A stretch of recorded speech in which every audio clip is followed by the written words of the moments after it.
quick takes on things I have tweeted about, skeeted about on Bluesky. Den, what are we talking about? I don't know what's in front of me now. Let me pull this up here so I can see what we are doing. Okay. Oh my God, this was infuriating. So a Republican congressman, he's in a subcommittee hearing, and I don't know if you want to play this, Den. If you can play this, we can. As the representative from Delaware, Mr. McBride. Thank you, Madam Chair. Ranking Member Keating, also wonderful. Mr. Chairman, could you repeat your introduction again, please? Yes, we have set the standard on the floor of the House, and I'm simply. What is that standard, Mr. Chairman? Would you repeat what you just said when you introduced a duly elected representative from the United States of America? Please. I will. The representative from Delaware, Mr. McBride. Mr. Chairman, you are out of order. Mr. Chairman, have you no decency? I've come to know you a little bit, but this is not decent. We will continue this. You will not continue it with me unless you introduce a duly elected representative the right way. This hearing is adjourned. Two things about that. One is that Republican Congressman Keith Self, he misgendered Sarah McBride, who's another member of Congress, because this is something Republicans just think is hilarious.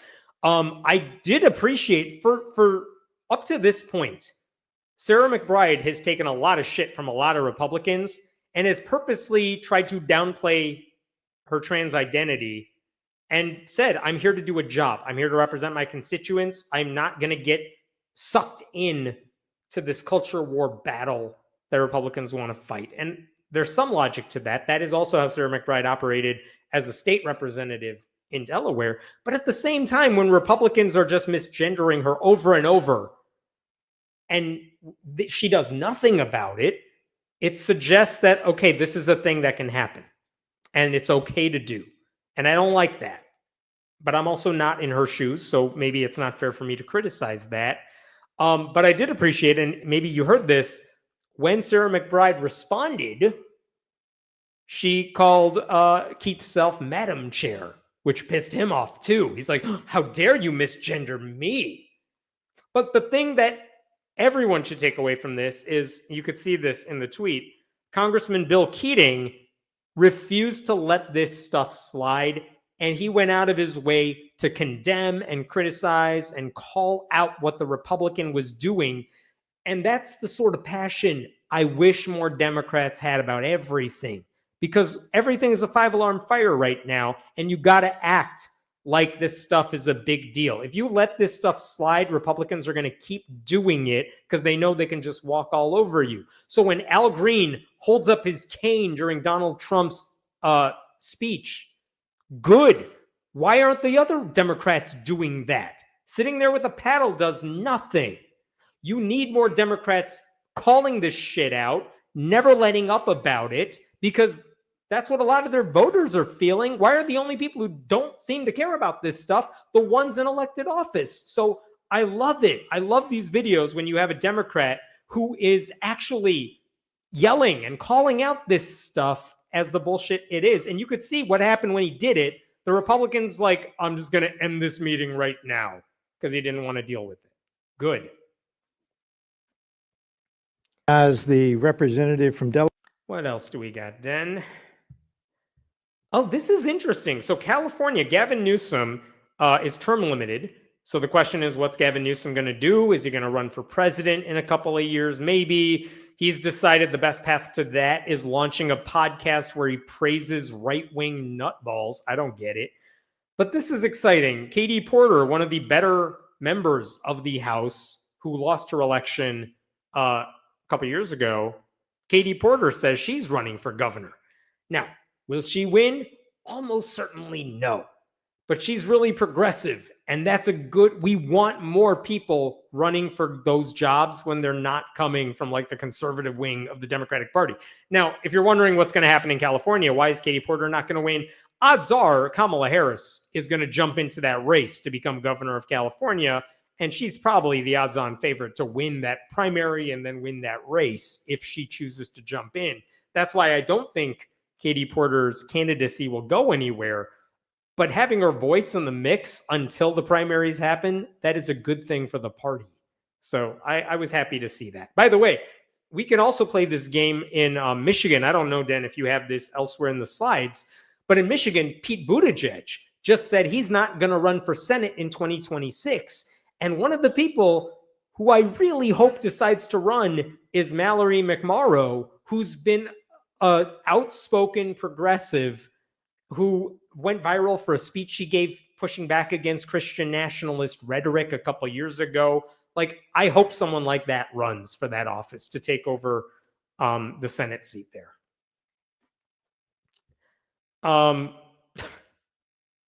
I think this is just infuriating. You know what? I can't see, Dan, I'm going to try to do one thing here. I can't see the very top of this, what's written above there. And I don't, because it has my little line there. But it says Trump is freezing $1 billion in food aid given to local schools and food banks to help low-income families. This effect, like the Elon Musk and Doge are taking money away from the least fortunate people, the people who need the support the most. They're taking money away from them.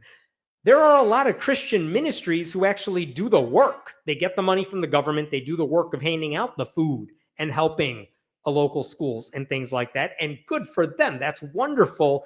And they're trying to be like, hey, we thought you were on our side. We're Christians. Why are you taking money away from us? But again, yeah, that's what it was. Conservative Christians win again.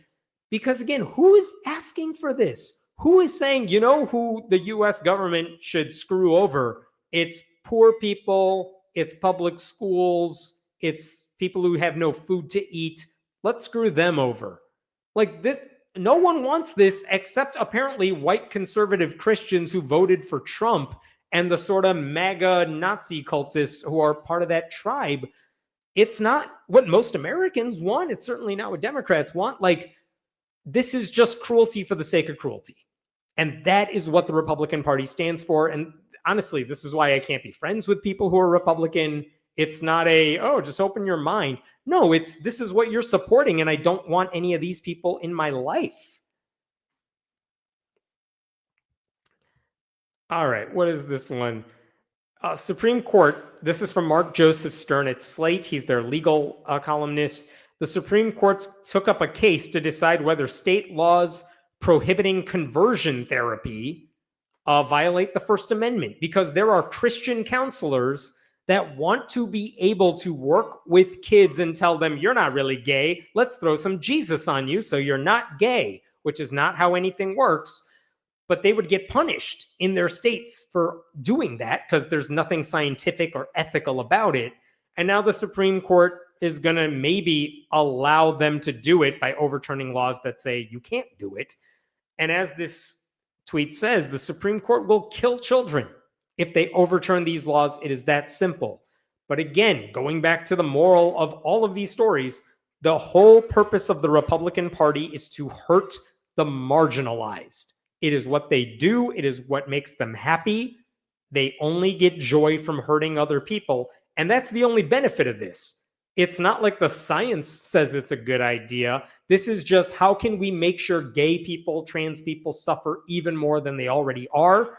Well, let's throw more Jesus at them and tell them you can probably change, which they can't. That's not how it works. Just, I know, it's a nonstop barrage of horrible, horrible things every day because Republicans have power, which is why I don't get when Democrats just roll over. I mean, before we started this show tonight, Chuck Schumer just said he's going to vote to give Republicans the budget that they want to have. Why? Why would you give them anything? Every Democrat should be standing and saying no and causing a ruckus about everything Republicans want to do and get over decorum and tradition. None of that stuff matters at this point. This is interesting too. So a person who worked for Facebook has written a book about a lot of the horrible stuff they did.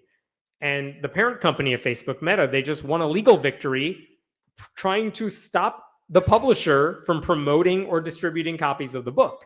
Here's the thing. The copies of the book are already out there. which means by trying to suppress it, you're only drawing more attention to this book a lot of people would not have known about otherwise. And so my comment here, Streisand effect, do your thing. I mean, yeah, if you just didn't mention it, this book would have come and gone like every book does, and no one would have cared about it in like 2 days. But because Meta is fighting this thing in court, they're going to draw more attention to the horrible things this book says about Facebook. And the faster Facebook dies, we're all going to be better off. I'm sure you have friends on there. I do too. But honestly, the company is bad, and we're all going to be better off when it goes the way of MySpace and Friendster. Ah, yes, this is it. It's just Christian nationalist pastors saying out loud all the stuff we say they stand for. And it's like, it's not subtle. Listen to what this guy says and how horrible it is. Jews cannot hold public office. They can live here, and they can live here peacefully and all these kinds of things. But no, this is a Christian nation. And those who reject Christ and hate Christ, they can be in the car, and we shouldn't mistreat them, but they don't get to drive. Listen to me, Christian, you are allowed to have a country. You are. It is okay to say, no, this country, this nation is for us and our posterity. It's not for Hindus. It's not for Muslims, and it's not for Jews. It belongs to Christians. That's Joel Webbin. He is a very popular Christian nationalist pastor, just flat out saying, yeah, Christians, this is our country. Everyone else is a second-class citizen. Did you hear what he said at the beginning? They don't get to hold elected office, which literally goes against the no religious test in our Constitution. He doesn't care about that because the Constitution is not what that guy lives by. He thinks the Bible overrides the Constitution because he wants to live in a theocracy. But the fact that no one in that room challenges him on this stuff, the fact that he could say this stuff and not be, it bothers me that like so many random liberals might say something that sounds really bad on the internet, and then every Democrat in elected office is held accountable for what some liberal on a college campus says. Meanwhile, this Christian nationalist pastor says, yeah, the country's not for Jews. And literally no one gets held accountable for any of this stuff. Not even this guy. But they're not hiding it anymore. Like, this is what we accuse it. I did a story earlier about that dude who said Christian nationalism isn't a big deal. How dare you imply that Christian nationalists are racist and sexist and treat other religions badly or something. And here's this Christian nationalist saying, it's not a country for Muslims, and we should be okay with saying that. We're Christians. It belongs to Christians. Like, look, the evidence is right there. Jews cannot hold public office. What else we got here? This is just a beautiful chef's kiss to Answers in Genesis, the creationist people in Kentucky responsible for the Creation Museum and Ark Encounter. They have like a vendetta against flat earthers, and they love showing that flat earthers are dumb. And this is a tweet that says, flat earthers travel to Antarctica to confirm their theory, but discover the truth instead. And it was some viral video about flat earthers going to Antarctica. But also, flat earth and creationism are the same kind of science denial that's utterly stupid because there's so much evidence that says you are wrong about it.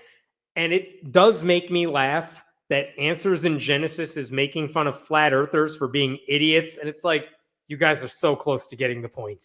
You're so close. Just take it a step further. You're almost there. And they'll never do it. You guys. Oh my God. This is the greatest exchange ever. Dale Partridge is another one of those Christian nationalist alpha Theo Bros. A mix of like Joe Rogan and whatever white nationalist you want to find or whatever it is. He's horrible. But look at the first tweet here in the picture. Women are designed to be led. If a woman refuses male leadership, she will either end up alone or with a beta male. Beta males always leave women feeling insecure, yada, yada, yada. Yeah, this guy thinks women are subservient to men. Women are inferior. and men should always rule. And then someone chimes in, I try very hard to lead my wife sacrificially, but I suspect that somehow I would still be labeled as a beta male. So that's fun. And then Dale Partridge thinks he's going to the fake account he runs of a woman, but forgets to do it and chimes in, my husband serves by leading. He sacrifices by leading. He loves by leading. That wasn't supposed to be his account saying that. That was supposed to be like his wife's account that he runs because he's a liar, because that's how these Christian nationalists operate. And he forgot to change the account. Like, oh my God, it's giving it away. I forgot the exact story, but wasn't there like a Republican politician who's a white dude who said, like, as a young black man, I agree with Republican policies, but he forgot to log into the fake profile that he created to promote his own stupid views? Forgot the details, but that's a real thing that happened. And here's Dale Partridge just bearing his entire ass for the world to see. Couldn't have happened to a worse person. This is a really good article.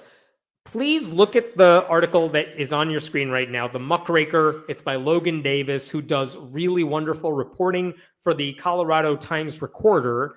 And he has been covering Andrew Wommack's ministry, who's this theocratic wannabe Christian preacher who basically his MO, Andrew Wommack, is we built a church in the city of Woodland Park, and now we're going to take over the city. And that means we're going to take over the school district. And they want to take it all over. Doug Wilson is another crazy right-wing preacher in Moscow, Idaho, who's doing the same thing, trying to do the same thing. I cannot explain this story in like 2 minutes.